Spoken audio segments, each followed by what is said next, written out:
Bruiser. Hi, buddy. The air in the shelter holds a familiar, heavy scent, a mix of sterile cleaner and quiet desperation. In a small cage, a creature huddles, a shadow of what a cat should be. One eye is a clouded, vacant marble, a testament to some past trauma. His ears, tattered and scarred, are laid flat against a head that has learned to expect nothing but the worst. He doesn't hiss or cry out.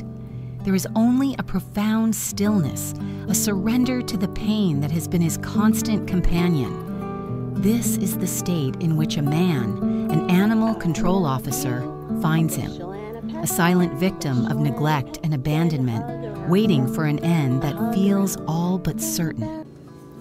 Hey, buddy. Do you miss Mommy? Yeah, I wish I could take you with me when I go away. It was 2015 when he came home. Her husband, whose days were spent witnessing the sharpest edges of human cruelty and carelessness, walked through the door with a carrier. It wasn't the first time he'd brought his work home, but something about this one felt different. Inside, the cat was a study in ruin. He had a severe infection raging in both ears, which looked as though someone had taken shears to them. He had no teeth, and that one eye, lifeless and gray, seemed to hold all the sorrow of his untold story. She watched as her husband gently explained the signs of abuse, the profound neglect, the abandonment. The cat, they would later name Bruiser, just sat there, small and broken. You look at a creature so damaged, and your first thought is of the pain. Can we even help him? She murmured, more to herself than to her husband. It was a question born of fear, but beneath it, a different feeling was already taking root. Bruiser, can I rub your belly? Let me rub your belly. Roll over, I want to get your belly. Look at your belly.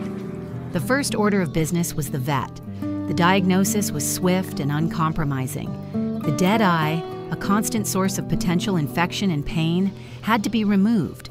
The surgery left him a true one-eyed buccaneer, the socket neatly stitched closed, a permanent wink to a world that had been so unkind. You might think this would be the greatest hurdle, the peak of the mountain they had to climb. But as Bruiser began to heal, a new lifelong challenge revealed itself. He was diabetic.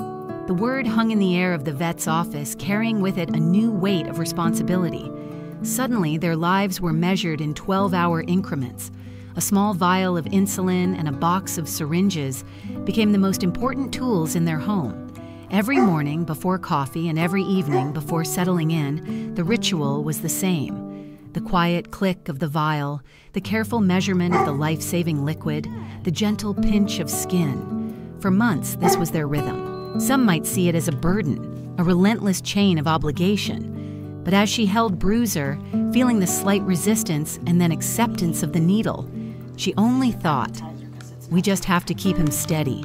We just have to get him through this. Night-night. Sweet dreams. And they did.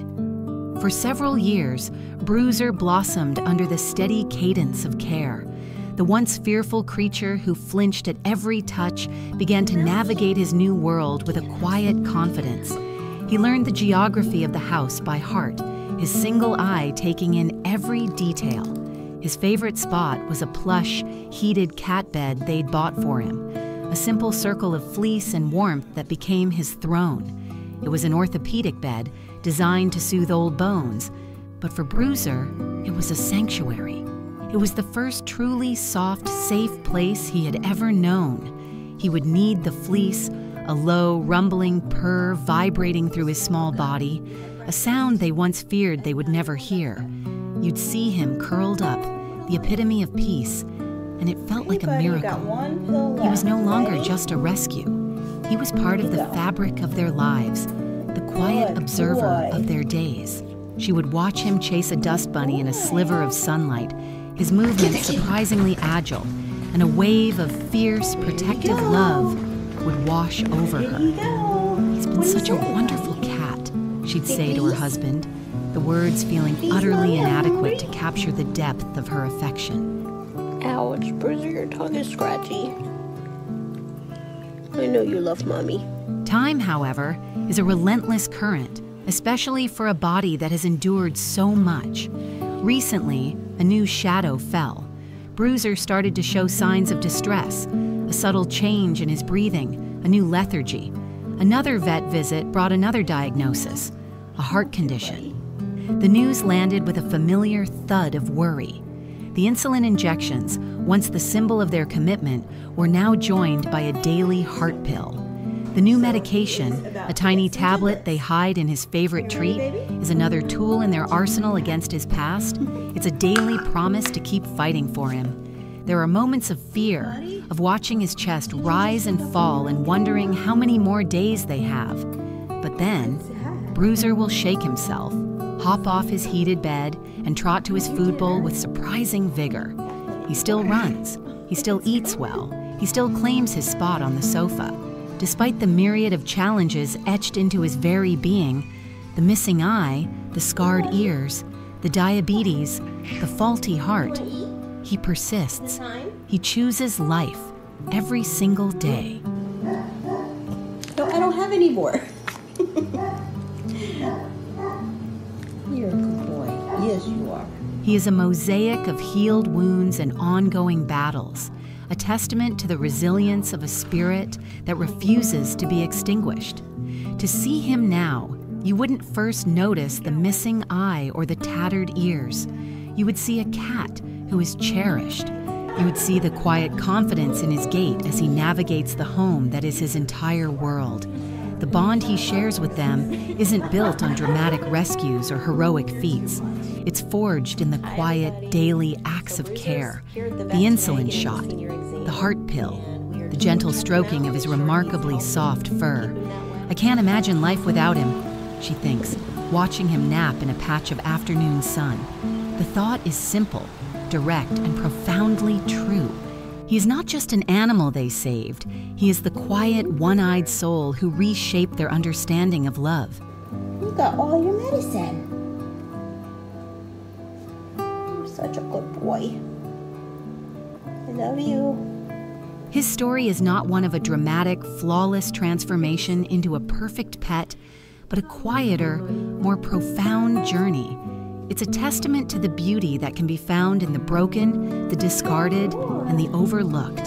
In the gentle rhythm of caring for a life that so many would have deemed unworthy, they discovered a love that is fierce, unconditional, and deeply healing, not just for the one-eyed cat, but for the humans who opened their hearts to him. His presence is a soft, purring reminder that the most meaningful beginnings often rise from the most difficult of circumstances, proving that a life, no matter how damaged, is always worth saving.